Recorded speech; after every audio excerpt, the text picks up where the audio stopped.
Grand mouvement démocratique qui apparaît à partir de 1990. Les gens se réunissent en conférence nationale souveraine, c'est un peu comme 1789, tout le peuple se met ensemble, on élabore une nouvelle constitution, on veut redémarrer la vie politique et démocratique du Congo-Brazzaville.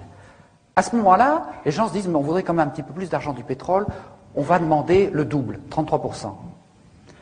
C'est insupportable à Elf, et on a trouvé la preuve dans les coffres-forts d'Elf, ce qui est rarissime, lors d'une perquisition menée par les juges Joly et Wisniewski, d'un coup d'État préparé aussitôt pour renverser la démocratie par Elf, le réseau Pasqua et le réseau Focard. On a trouvé les détails de la préparation. Ce coup d'État a échoué, un président a été élu, certes imparfait, qui a beaucoup de reproches à se faire, mais au moins c'était l'élu de la population. Mais pendant ce temps-là, et là j'ai pas le temps de vous raconter cette histoire qui est assez compliquée, mais aussitôt, les réseaux France-Africains, les réseaux Pasqua, Focard, Chirac, etc., tout le monde s'est employé à remettre en place Monsieur 17%. Oui, j'ai oublié de dire que, après la conférence nationale souveraine, Monsieur Sassou Nguesso s'est présenté aux élections, il a eu 17%. Donc c'est vraiment Monsieur 17%. Donc, Monsieur 17%, il fallait le remettre en place. Donc, comment on a fait? On a commencé à larguer des armes. Monsieur Sassou Nguesso a un gendre assez riche, un voisin qui s'appelle Omar Bongo, président du Gabon. Monsieur Sassou Nguesso a des relations dans toute la classe politique française, depuis l'extrême droite jusqu'à l'extrême gauche. On a commencé à larguer des armes. On a une préparation politique qui a été faite également depuis la mairie de Paris, par un certain monsieur Probst, enfin je passe sur les détails.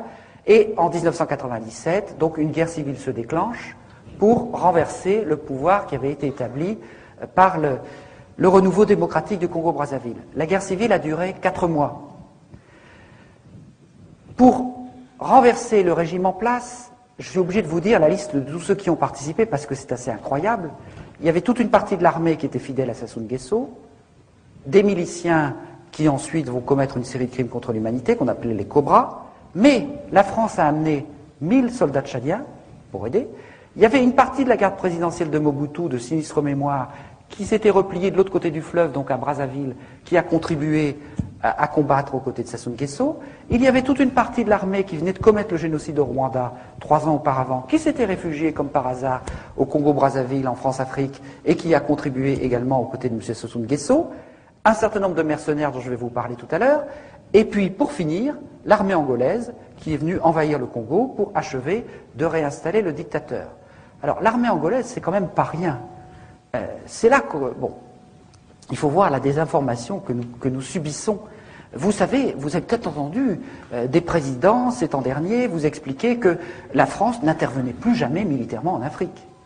Eh bien, vous avez peut-être aussi entendu parler, parce que je veux aussi en reparler, de l'Angola Gate, c'est-à-dire de ce scandale de fourniture d'armes à un pays en guerre civile, l'Angola, par le réseau Pasqua, M. Falcon, M. Guedamac, M. Marchiani, etc., etc.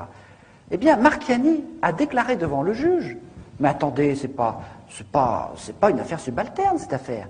Nous avons négocié avec l'Angola pour lui fournir des armes, et en contrepartie, il a dit ça au juge, en contrepartie, l'armée angolaise allait intervenir pour les intérêts de la France dans les guerres civiles des deux Congos, le Congo-Brazzaville et le Congo-Kinshasa. Ce sont les deux guerres civiles les plus meurtrières d'Afrique en ce moment, ou qui ont été les plus meurtrières. Donc sans que vous le sachiez, sans que le Parlement le sache, eh bien il y a eu la France, par Angola interposée, par Tchadien interposé, par Mobutuiste interposé, etc., a mené une guerre qui a contribué à détruire le Congo-Brazzaville. Et je n'ai pas le temps de développer, mais dans cette guerre, les deux camps de la guerre civile ont été armés par des trafiquants d'armes liés aux pétroliers avec l'argent de la dette. Si je continue, M. Sassou Nguesso, M. 17% revenu au pouvoir et recommençant les mêmes pratiques, la guerre civile, un bout de guerre civile, renaît un an plus tard.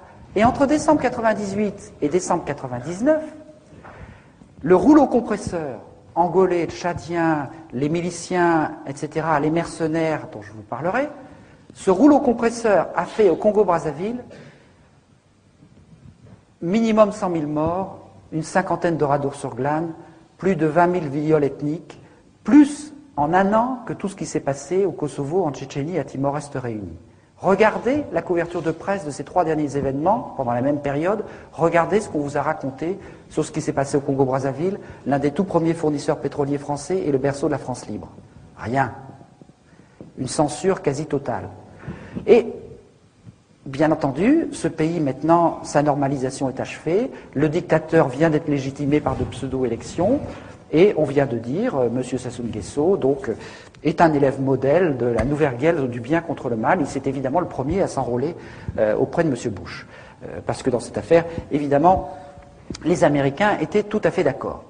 Alors, simplement, pour vous donner encore un tout petit exemple, j'ai essayé d'accélérer parce que j'ai beaucoup de choses à vous dire, mais pour vous donner un tout petit exemple du fonctionnement de la France-Afrique, dans cette affaire-là, il y a eu tout un tas de mercenaires français, et ça c'est quelque chose de très inquiétant pour la démocratie, parce que tous les grands pays occidentaux, aujourd'hui, pour ne plus intervenir militairement officiellement, sont en train de développer dans des proportions considérables des sociétés de mercenaires qui pourront échapper aux lois de la guerre, mais qui sont en fait complètement contrôlées par les services secrets. Et il y a 2 types de vrais faux mercenaires. Il y a eu un triplement depuis 1990 du nombre des soldats qu'on pourrait appeler des forces spéciales, qui dépendent maintenant directement du commandement des opérations spéciales, le COS, qui est rattaché hors hiérarchie à la présidence de la République. Autrement dit, depuis 1990, le président de la République française dispose de sa garde présidentielle comme n'importe quel chef d'État africain. Et il peut mener des guerres secrètes, ce qu'il a fait au Rwanda et ce que Chirac a fait au Congo-Brazzaville. D'ailleurs, le ministre de la Coopération français a vendu la mèche dans Jeune Afrique. Il a dit qu'il y a vraiment beaucoup trop de confusion au Congo-Brazzaville, parce qu'il y a quantité de mercenaires français qui ont à peine eu le temps de quitter l'uniforme qu'ils portaient hier. Parce que c'est tout simplement des militaires des forces spéciales qui se déguisent en mercenaires, qui font un intérim de mercenariat et qui porteront à nouveau leur uniforme demain. C'est quand même tout à fait gênant. Mais il y a encore pire. Il y a tous les mercenaires d'extrême droite qui sont répandus à travers toute l'Afrique et dont le vivier est constitué par la garde présidentielle de Jean-Marie Le Pen, le DPS, Département Protection Sécurité. Il y a 1700 hommes là-dedans, anciens gendarmes, anciens militaires, anciens policiers. Toutes les sociétés de mercenaires françaises recrutent parmi ces 1700 hommes.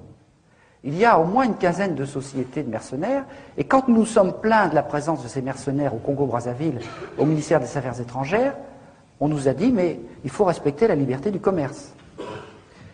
Alors, ces sociétés, pour voir un peu de quoi il s'agit, il faut que je vous raconte très brièvement l'histoire de Bernard Courcelles.